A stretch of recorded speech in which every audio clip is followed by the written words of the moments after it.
Bismillahirrahmanirrahim. Kali ini saya akan jelaskan ekspedisi pasukan Makassar ke Tanah Jawa. Setelah melalui perang yang sangat panjang, Belanda bersama sekutunya berhasil menerobos benteng Somba Opuh. Ribuan kilo amunisi telah dihabiskan. Hasilnya, dinding benteng setebal 12 kaki diratakan dengan tanah. Langit di atas benteng memerah. Tanahnya bergetar seperti sedang dilanda gempa. Mayat-mayat bergelimpangan di mana-mana. Bukan hanya mayat para prajurit, akan tetapi juga rakyat sipil.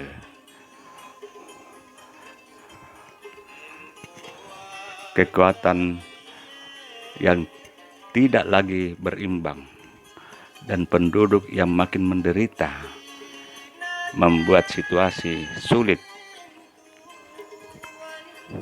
Sultan Hasanuddin, Raja Goa ke-16, berat untuk melanjutkan perang. Apalagi kerajaan Makassar bukan hanya berhadapan dengan Belanda, akan tetapi juga berhadapan dengan sekutu Belanda, yaitu Kerajaan Bone, Buton, dan Maluku. Kerajaan Makassar terpaksa melakukan perundingan damai yang sangat merugikan dengan pihak Belanda. Perjanjian ini dikenal dengan nama Perjanjian Bungaya atau Capaiar Bungaya yang ditandatangani antara Raja Goa dengan VOC Belanda pada tanggal 18 November tahun 1667 Masehi.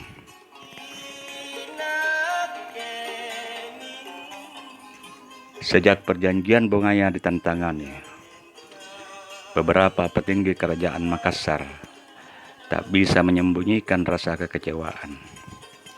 Di antaranya adalah Karaeng Karundrung dan putra-putri Sultan Hasanuddin, yaitu Imanidori Karetojeng, Karaeng Galesong, Iadulu dan Mangalle, Ipatima dan Takuntu, dan beberapa raja dari kerajaan yang menjadi sekutu kerajaan Makassar. Mereka tetap tidak mau menyerah, apalagi tunduk di bawah kekuasaan penjajah. Mereka berniat untuk terus melanjutkan perang terhadap Belanda. Mereka akan membuka front baru di Pulau Jawa. Karena ruang gerak yang sangat terbatas di kerajaan Makassar, dan untuk menghormati kesepakatan yang telah dibuat oleh Sombayar Goa, mereka memilih untuk melanjutkan perang di Tanah Jawa bersama Raja Banten, Sultan Ageng Tirtayasa, Raja Mataram, dan Raden Trunojoyo dari Madura.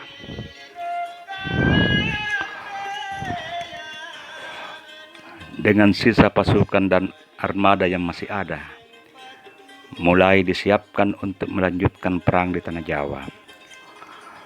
Mereka membagi diri dalam beberapa regu dan berangkat secara bergelombang.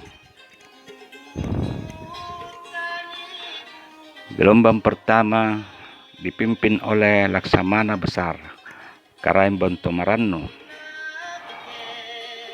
dengan kekuatan 4 buah armada perang dengan 800 orang prajurit bersenjata lengkap tiba di Banten pada tanggal 19 Agustus 1671. Dalam kontingen ini ikut pula para pembesar kerajaan Makassar beserta dengan laskarnya. Antara lain disebutkan Sultan Harun al-Rasyid Karaintallo, Yatattojeng dan Tulolo, adik Sultan Hasanuddin, Imanindori Karembangepe, dan Saiful Muluk Karembontomajannang. Disusul dengan rombongan kedua di bawah pimpinan Abu Cenning Lasetia Raja dan Masuro Luwu atau dikenal dengan Peta Matinro Eri Tumpuk Tiga Payung Ari Luwu ke-19 bersama Imuntu dan Manggappa putra Karembontomarannu, terdiri dari 2 armada perang dengan kekuatan 350 laskar bersenjata lengkap pula. Kontingen ini berlabuh di Banten pada tanggal 16 September tahun 1671 Masehi.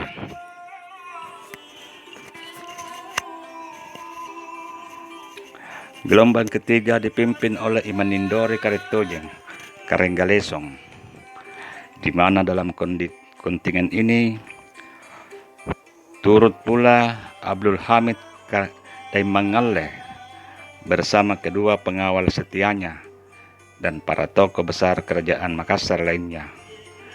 Mereka itu adalah Iyadulu Daimangale, putra Sultan Hasanuddin, Ipatima Dain Takontu, putri Sultan Hasanuddin yang terkenal sebagai Panglima Srikandi Balira, dan Lamappa Arung Tonra Karen Rappocini. Kontingen ini yang paling besar dibanding kontingen sebelumnya, yakni terdiri dari 70 buah armada perang dengan kekuatan pasukan 20.000 bersenjata lengkap.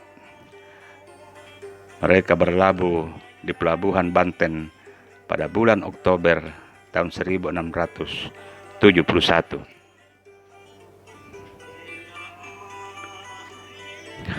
Tidak dapat dilupakan pula bahwa hampir bersamaan dengan gelombang pertama, ekspedisi tersebut di atas telah menyusul pula kontingen lain yang bertolak dari pelabuhan Makassar, yakni Laskar Gabungan Melayu Makassar berkekuatan 1.200 personil yang dipimpin oleh Ibnu Iskandar Datu Laudin, seorang Minangkabau yang tinggal menetap sebagai pemimpin masyarakat Melayu di Makassar.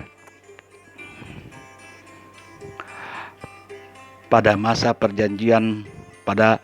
pasca perjanjian Bungaya yang kontroversial itu, telah terjadi perselisihan dalam keluarga antara Sultan Agen Tirtayasa dengan putrinya sendiri di Banten, yakni Sultan Abu Nasar Abdul Kahar yang dikenal sebagai Sultan Haji.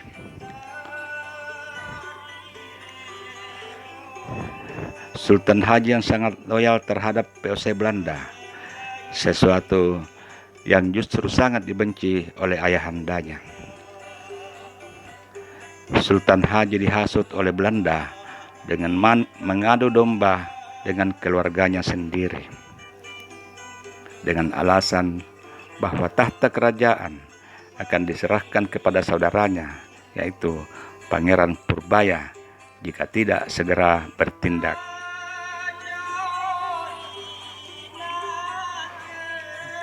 Maka terjadilah pendurhakaan seorang anak berperang melawan ayah sandanya sendiri demi menuruti bujuk rayu VOC Belanda yang teramat sangat mempengaruhi pola berpikirnya.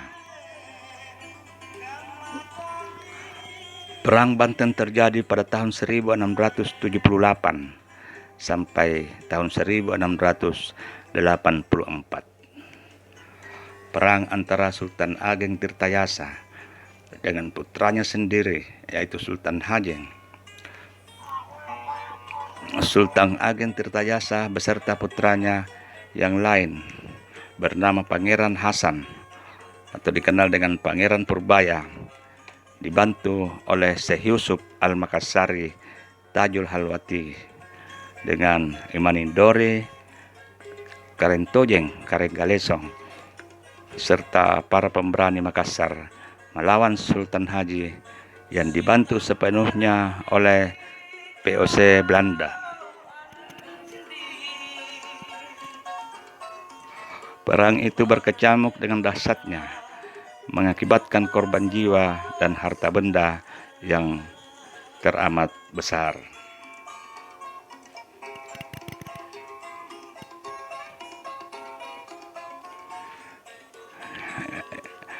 Di tengah berlangsungnya Perang Banten yang melibatkan banyak tokoh berbagai bangsa itu, tibalah Raden Kejora,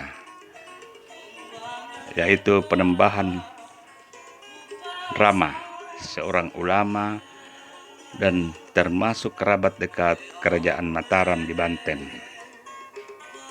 Beliau adalah mertua Raden Trunojoyo yang sedang membangun pergerakan melawan Prabu Amangkurat I, Sultan Mataram, atas permintaan dari Adipati Anom.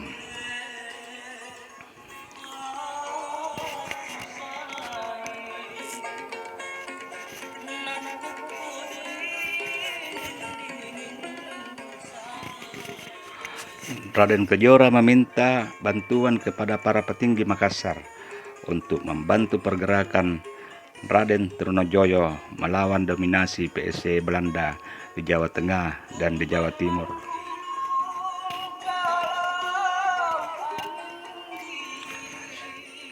Setelah semua pasukan Makassar berkumpul di Banten, diadakanlah pertemuan untuk menyusun strategi penyerangan.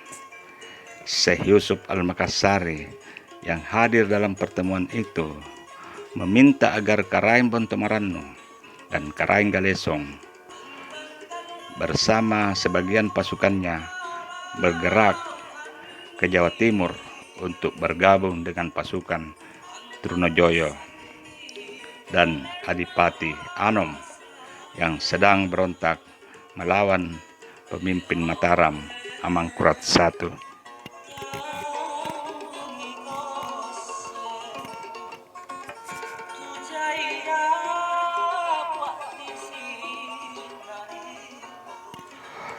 Pemberontakan ini terjadi karena Amangkurat I dianggap terlalu keras dan telah bekerja sama dengan POC Belanda.